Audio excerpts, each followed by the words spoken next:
ரொம்ப நுட்பமாக கவனிக்கணும். இவன் நம்மளை எப்படி காலி பண்ணான் பாரு. இங்க பாரு, நாயிலிருந்து காலி பண்ணான். நாய், நம்ம நாட்டு நாய் இருக்கு பாருங்க, நாட்டு நாய், கோம்பை, சிப்பிப்பாறை, இப்படின்னா நாட்டு நாய் வச்சிருந்தோம். நம்ம வீட்டிலேயே கிடக்கும். நம்ம வீட்டு நாய் இன்னைக்கு எங்கே கிடக்கு? ரோட்ல கிடக்கு. தெரு நாயா நிக்குது, தெரு நாயா. நாட்டு நாய் நம்ம பாரம்பரியமா நம்ம கூட வாழ்ந்து வந்துடுறோம். நம்ம வீட்டு நாய், நாட்டு நாய் தெருவில் கிடக்கு. அல்சேஷன், பமேரியன், இந்த நாய்க்குட்டிலாம் விலை எவ்வளவு? 30,000, 40,000, 50,000. இதை கொண்டாந்து இறக்குறான். நினைச்சு பாரு, இந்தியா முழுமைக்கும் எத்தனை லட்சம் கோடியை நாய் வித்து சம்பாரிச்சிருக்கான்னு பார்த்துக்க. இது ஒரு சந்தை, இதுதான் அரசியல். இந்த நாய்க்கு நம்ம நாய் நம்ம சாப்பிட எச்சிச்சோரை சாப்பிட்டு விசுவாசமா வாழாட்டிட்டு கிடக்கும். அந்த நாய் எச்சியோரை திங்காது. அதுக்கு அவனே உணவு தயாரிக்கிறான், அதைத்தான் வாங்கி போடணும்பா. அவனே ஊசி மருந்து வச்சிருக்கான், அதைத்தான் போடணும்பா. நுட்பமா கவனிக்கணும். இதுல பல லட்சம் கோடி வர்த்தகம் இருக்கு, பிசினஸ், வியாபாரம் நாயில. அப்புறம் முடிச்சான் நாட்டுக்கோழி. சும்மா நம்ம எச்சிச்சோறு கம்பு சிந்தனை ரெண்டை போட்ட அரிசி தின்னுக்கிட்டு ஒரு கோழி கூட வச்சிருந்தான். 10 கோழி மேயும் ஏதாவது விருந்தாடி வந்து அரிசி சாப்பிட்டு வச்சனமா வாழ்ந்துக்கிட்டு இருந்தான். அதை விட்டான். தொடை பெருசு, ரெக்க பெருசு, சதை பெருசு. கோழி வெள்ளையா ஒரு கோழியை கொண்டாந்தான். இது கறிக்கோழின்னு கொண்டாந்தான். நம்ம கறிக்கோழியை காலி பண்ணிட்டான், முடிச்சான். நுட்பமா ஒவ்வொன்றா பார்க்கணும். வெண்மை புரட்சின்னு கொண்டாந்தான். எது?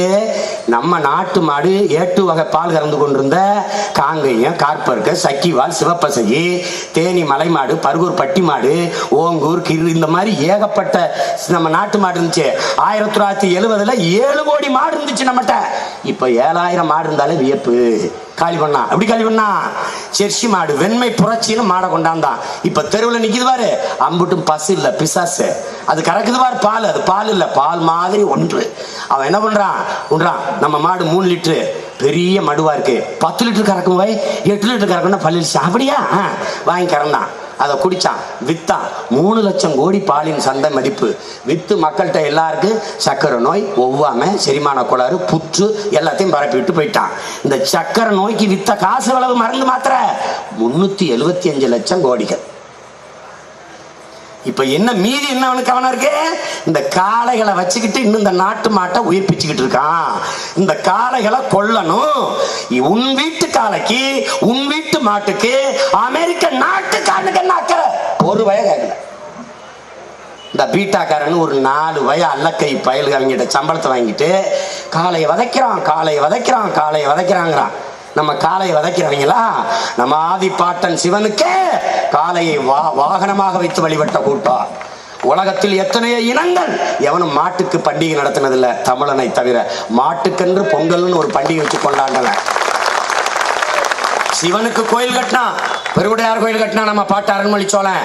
ஆனா அவனுடைய உருவமா இருக்கிற சிவலிங்கத்தை வழிபடுவதற்கு முன்பு நந்தியை வழிபட்டு தான் வழிபடுற மாதிரி பச்சான். காளையை கும்பிட்டு. ஏன்? எங்கள் குல தெய்வம், எங்களோடு உடன் பிறந்து எங்கள் உழவுக்கும் தொழிலுக்கும் கூட நின்ன எங்கள் தோழன்கிற உணர்வுல அப்படி கொண்டாடி வருகிற தமிழ் சமூகம் காளையை வதக்கிதுன்னு போடுறான். அதுக்கு எவ்வளவு கடுமையான சொற்களை போடுறான். காட்டு மிராண்டிகள் விளையாட்டு, படிப்பறிவற்றவர்கள் விளையாட்டு. டேய், நான் தாண்டா உலகத்திற்கு அறிவியல், நாகரிகம், தொழில்நுட்பம், வேளாண்மை, பண்பாடு எல்லாவற்றையும் கற்பித்துக் கொடுத்த இனம். சீனா எந்திரிச்சான், என் மொழி தெரியாதவன் ஊமை என்றான். அரேபியன் எந்திரிச்சான், என் மொழி தெரியாதவன் பிசாசு என்றான். ஆங்கிலேயன் எந்திரித்தான், என் மொழி தெரியாதவன் அநாகரிகமானவன் என்றான். ராமநாதபுரம் மாவட்டத்தில் என் பாட்டன் கணியன் பூங்குன்றன் எழுந்தான், யாதும் ஊரே யாவரும் கேளீர் என்று பாடினான். இந்த உலகம் முழுதும் எனது, அதில் வாழ்கிற எல்லோரும் என் உறவுகள் என்று உலகம் முழுமைக்கும் அன்பு கொண்டு ஆரத்தழிவை நேசித்து நின்ற இனத்தின் மக்கள். எங்கள் வள்ளுவ பெருந்தகை வந்தான். அகர முதல எழுத்தெல்லாம் ஆதி பகவன் முதற்றே உலகு என்று உலகம் தழுவி நேசித்தான். கம்பன் வந்தான், கபிலன் வந்தான், இளங்கோ வந்தான். எல்லோரும் உலகு என்று உலகம் தழுவி நேசித்து நின்ற மக்கள் தமிழின மக்கள். அயோக்கிய பயலுக, அறிவார்ந்த தமிழ் சமூகத்தின் பிள்ளைகள் சிந்திக்கணும், நல்லா சிந்திக்கணும். கொக்கோ கோலா பெப்சியை கொண்டு வந்தா நம்மளுடைய குடிபானங்களை காலி பண்ண போவன்ட்டோ, இந்த பொவன்டோ காலி பண்ணா, கரும்பு சாரை காலி பண்ணா, நொங்க காலி பண்ணா, இளநீரை காலி பண்ணா, எதன் பொருட்டும் கலப்படம் செய்ய முடியாத ஒரு இயற்கை உனக்கு ஒரு குடிபானம் தந்திருக்கு. இளநீர், நொங்கு, பதநீர் இருக்குது, கரும்பு சாறு இருக்குது, அதை குடிக்கல. ஆனா அதை வெட்டி கொடுக்கறதுக்கு ஒரு ஏழை தகப்ப மேல் சட்டை இல்லாம சாலையில ரோட்ல போட்டுக்கிட்டு நிக்கிறான். ரோட்ல போட்டுக்கிட்டு நொங்கை இளநீருக்கு. ஆனா நீ குடிக்கிற கொக்கோ கோலா பெப்சி 35 விழுக்காடு பூச்சி மருந்து இருக்குங்கிறான். அது விஷம்ங்கிறான். எல்லாருக்கும் தெரியுது. ஒரு கொக்கோ கோலா வாங்கு, ஒரு பெப்சியை வாங்கு, உன் கக்குசல் ஒட்டி கழுவு, பளிச்சுன்னு ஆகுதா இல்லையா என்கிட்ட வந்து சொல்லு. ஆகுதா இல்லையான்னு சொல்லு. உன் வீட்டுல இருக்க துருவுல கொட்டி தொட, அந்த துரு போகுதா இல்லையான்னு சொல்லு. இங்க பார், ஒரு காணொளி பார்த்தேன். நட்டுவாக்கிலி விஷம் கொண்ட நட்டுவாக்கிலி, கருந்தேல் தண்ணிக்குள்ள போடுறான். அது நீஞ்சி உயிர்ந்துருது. அந்த நட்டுவாக்கிலி மேல கொக்கோ கோலா ஊத்துறான். அது அசைவேல செத்துருது. அறிவார்ந்த தமிழ் சமூகத்தின் மக்கள் புரிஞ்சுக்கணும். கக்குசும் இரும்பும் பளிச்சுனாகுதுன்னா நம்ம குடல் எவ்வளவு பளிச்சுனாகும்னு நீ கற்பனை செஞ்சு பார்த்துக்கணும். அதை ஒழிக்கணும். ஆனா அந்த கொக்கோ கோலா வந்து நமது குடிபானங்களை, நமது தேசிய குடிபானங்களை ரோட்ல தள்ளி வீணாக்கணும். நுட்பமாக்கவனி, நீ கொக்கோ கோலாவை குனிஞ்சு குடிக்கிற.